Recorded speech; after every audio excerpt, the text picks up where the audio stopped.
Baik, selamat pagi. Perkenalkan, nama saya Yuliana Widiawati, NIM 19010416845. Di sini saya akan menjawab UTS Manajemen Operasi, dosen pengampu Adi Mursalin SEMM. Baik, di sini saya akan menjawab yaitu studi kasus yang pertama.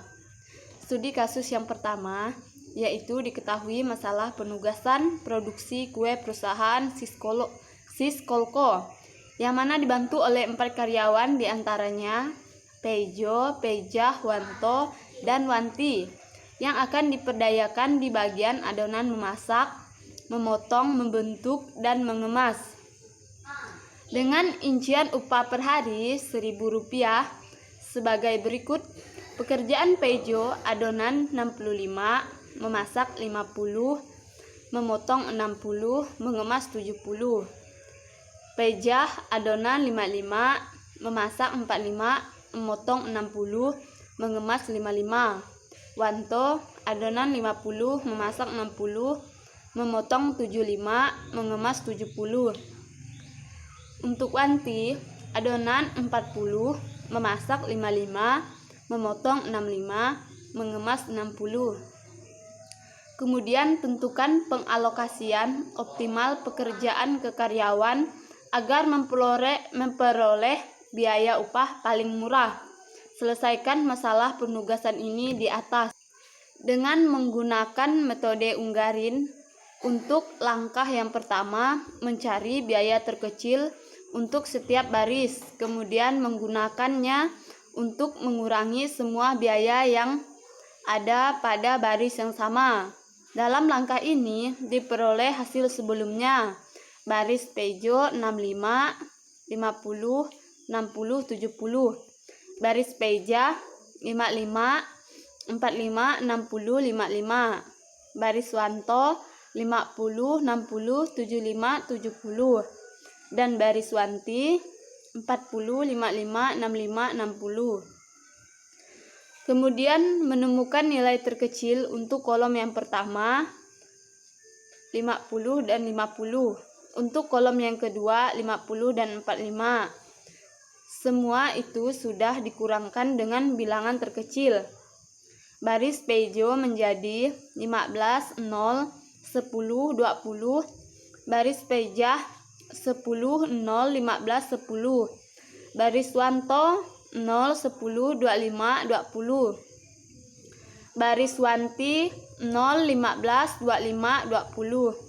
Kemudian langkah yang kedua, memastikan semua baris dan kolom sudah memiliki nilai 0 dan ternyata kolom 4 dan 5 belum memiliki nilai 0. Dengan demikian perlu lagi nilai terkecil atau perlu lagi mencari nilai terkecil pada kolom tersebut. Untuk selanjutnya digunakan untuk mengurangi semua nilai yang ada pada kolom tersebut atau kolom yang sama. Dengan langkah ini maka diperoleh hasil. Baiklah, sebelumnya untuk mencari nilai terkecil dari kolom 4 dan 5, baris Pejo 15, 0, 10, 20. Pejah 10, 0, 15, 10. Wanto 0, 10, 25, 20. Wanti 0, 15, 25, 20. Kemudian menemukan nilai terkecil dalam kolom 4 dan kolom 5 yaitu 10 dan 10. Jadi di kolom 4 10, di kolom 5 10. Nilai terkecil. Sesudah itu kita kurangkan baris Pejo menjadi 15, 0, 0, 10. Baris Pejah 10, 0, 5, 10. Baris Wanto 0, 10, 15, 10. Baris Wanti 0, 15, 15, 10. Kemudian langkah yang ketiga, memastikan atau mengecek ulang tabel penugasan. Apakah sudah memiliki nilai 0 yang sesuai dengan jumlah sumber daya yang juga tercermin dengan jumlah barisnya. Misalnya yang ditugaskan adalah 4 karyawan, maka harus ditemukan nilai 0 sebanyak 4 buah yang terletak di baris dan di kolom yang berbeda. Sebaiknya dimulai dari baris yang hanya memiliki satu nilai 0. Langkah ini mengandung arti bahwa setiap karyawan hanya dapat memegang satu peran atau satu pekerjaan. Dari matriks di atas, ternyata nilai 0 yang ditemukan pada baris 3 dan 4. Baris 3 dan 4 adalah baris Suwanto dan baris Wanti.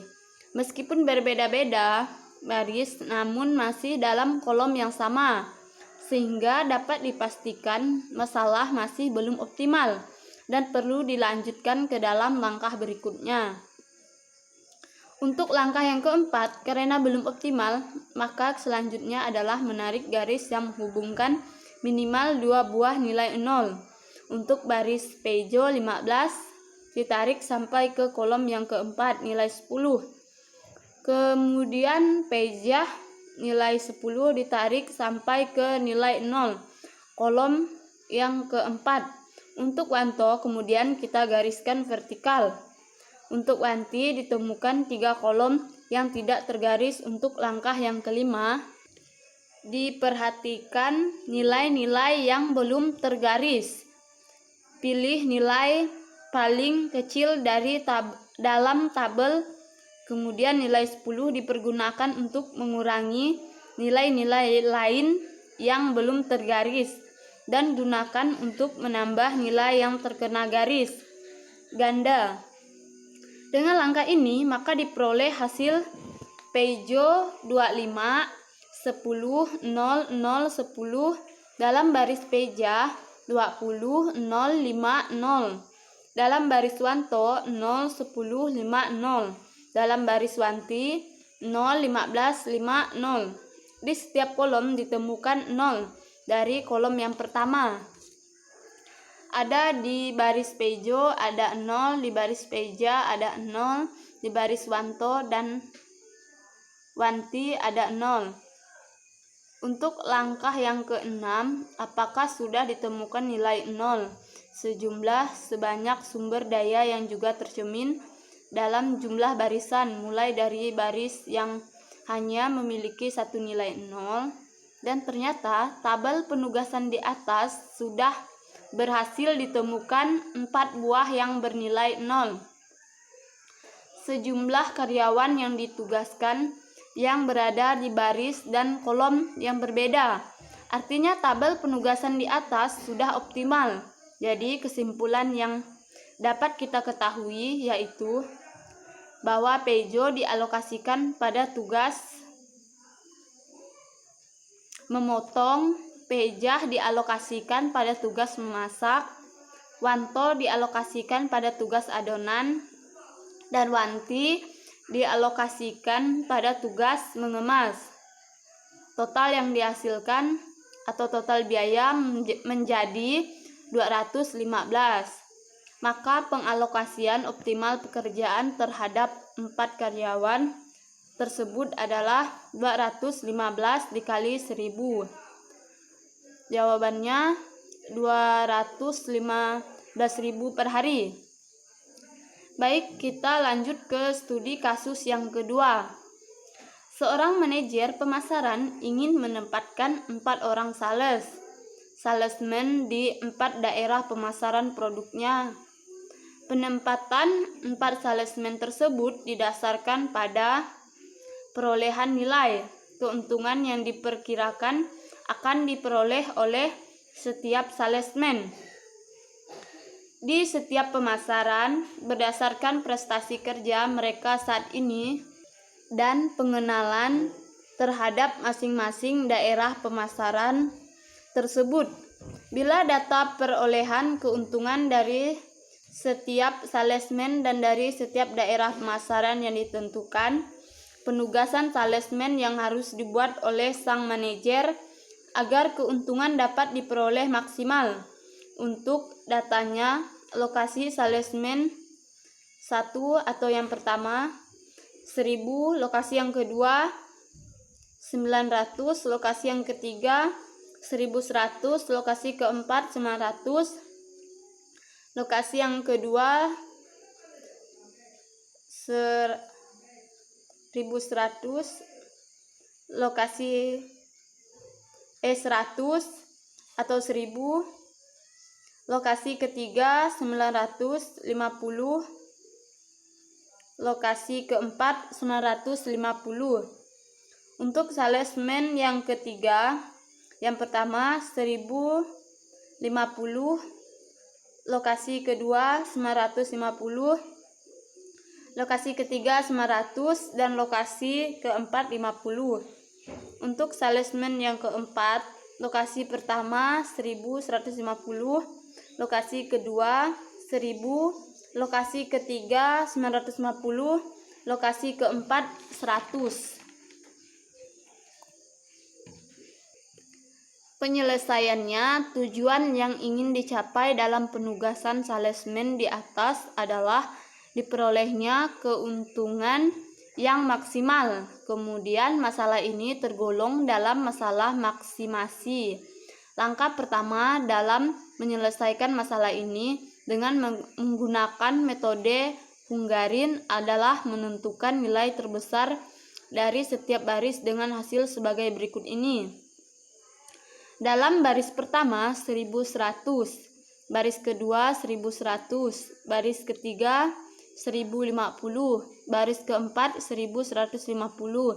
Hal ini berarti bahwa nilai-nilai keuntungan pada baris dikurangkan dari 1100, baris kedua dikurangkan dari 1100, baris ketiga dikurangkan 1050, baris keempat dikurangkan 1150. Hasil perhitungan langkah pertama ini yaitu untuk lokasi dan salesman. Salesman untuk lokasi yang pertama menjadi 100, lokasi kedua 200, lokasi ketiga 0, lokasi keempat 200. Untuk salesman yang kedua, lokasi pertama 0 menjadi 0, lokasi kedua 100, lokasi ketiga 150, lokasi keempat 150.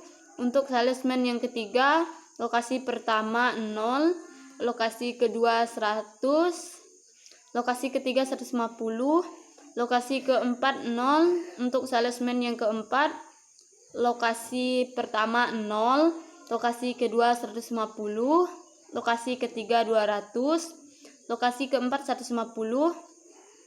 Selanjutnya diperiksa apakah setiap kolom mempunyai nilai 0. Pada pengisian di atas terlihat bahwa kolom 2 belum mempunyai nilai 0, sehingga perlu ditentukan nilai terkecil dari kolom tersebut, yaitu 100 setiap nilai pada kolom kedua, dikurangkan dengan 100 sehingga diperoleh seperti berikut. Menjadi salesman yang pertama, lokasi pertama 100, lokasi kedua 100, lokasi ketiga 0, lokasi keempat 200. Untuk salesman yang kedua, lokasi pertama 0, lokasi kedua 0, lokasi ketiga 150, lokasi keempat 150. Salesman yang ketiga, lokasi ke-1 0, lokasi kedua 0, lokasi ketiga 150, lokasi keempat 0. Salesman yang keempat, lokasi pertama 0, lokasi kedua 50, lokasi ketiga 200, lokasi keempat 150. Sekarang terlihat apakah ada 4 nilai 0 pada tabel, di mana keempat-empatnya pada baris dan kolom yang berbeda ternyata ada, sehingga tabel 3 dapat dinyatakan sebagai optimal. Yang terakhir adalah penentuan penugasan salesman ke daerah pemasaran berdasarkan pada nilai-nilai 0. Baiklah, sekian penjelasan dari kasus 1 dan kasus 2. Selanjutnya kita masuk ke soal teori. Soal yang pertama atau pertanyaan pertama, apa peramalan itu? Peramalan adalah suatu teknik analisa yang dilakukan perhitungan dengan pendekatan kualitatif maupun kuantitatif. Untuk memperkirakan kejadian di masa depan atau di masa akan datang dengan menggunakan referensi data-data yang ada di masa lalu. Soal yang kedua, sebutkan dan jelaskan jenis-jenis peramalan. Jenis-jenis atau jenis peramalan yang pertama yaitu peramalan jangka panjang, yaitu yang mencakup waktu lebih besar dari 18 bulan. Misalnya peramalan yang dilakukan dalam kaitannya dengan penanaman modal, perencanaan fasilitas, dan perencanaan untuk kegiatan bank. Yang kedua, peramalan jangka menengah, yaitu mencakup waktu antara 3 sampai 18 bulan. Misalnya peramalan untuk perencanaan penjualan, perencanaan produksi, dan perencanaan tenaga kerja tidak tetap. Yang ketiga, peramalan jangka pendek, yaitu mencakup jangka waktu kurang dari 3 bulan. Misalnya peramalan hubungannya dengan perencanaan pembelian material, penjadwalan, dan penugasan karyawan. Baik, kita lanjut ke soal yang ketiga. Mengapa strategi peramalan sangat absen atau penting bagi perusahaan? Beberapa alasan tentang pentingnya peranan strategi manajemen bagi perusahaan atau organisasi, yaitu yang pertama, memberi arah jangka panjang yang akan dituju. Yang kedua, membantu perusahaan atau organisasi pada perubahan yang terjadi. Yang ketiga, membuat suatu perusahaan atau organisasi menjadi lebih efektif. Yang keempat, mengidentifikasi keunggulan komprehensif suatu perusahaan atau organisasi dalam lingkungan yang semakin berisiko. Yang kelima, keengganan untuk berubah dari karyawan lama dapat dikurangi. Baik, kita masuk ke soal yang nomor 4. Jelaskan pendekatan peramalan yang digunakan. Terdapat pendekatan untuk kualitatif dan pendekatan kuantitatif. Untuk pendekatan kualitatif, yaitu metode ini lebih mendekatkan kepada keputusan-keputusan hasil diskusi, pendapat pribadi seseorang, dan intuisi, meskipun kelihatannya kurang ilmiah, tetapi dapat memberikan hasil yang baik. Pendekatan kuantitatif merupakan prosedur peramalan yang mengikuti aturan-aturan matematis dan statistik. Baik, kita masuk ke soal yang nomor 5. Jelaskan 8 tahap dalam melakukan peramalan. Yang pertama, pengumpulan data. Kedua, menentukan metode peramalan. Ketiga, menganalisis pola data yang dimiliki tersebut. Yang keempat, mengevaluasi dan menganalisis data yang sesuai. Yang kelima, menguji metode peramalan. Yang keenam, mengevaluasi kesalahan atau ketelitian metode peramalan dengan tingkat kesalahan sedikit. Yang ketujuh, memantau keakuratan peramalan. Dan yang terakhir, menghasilkan peramalan. Baik, sekian jawaban UTS Manajemen Operasi 2 dari saya. Akhir kata saya ucapkan terima kasih.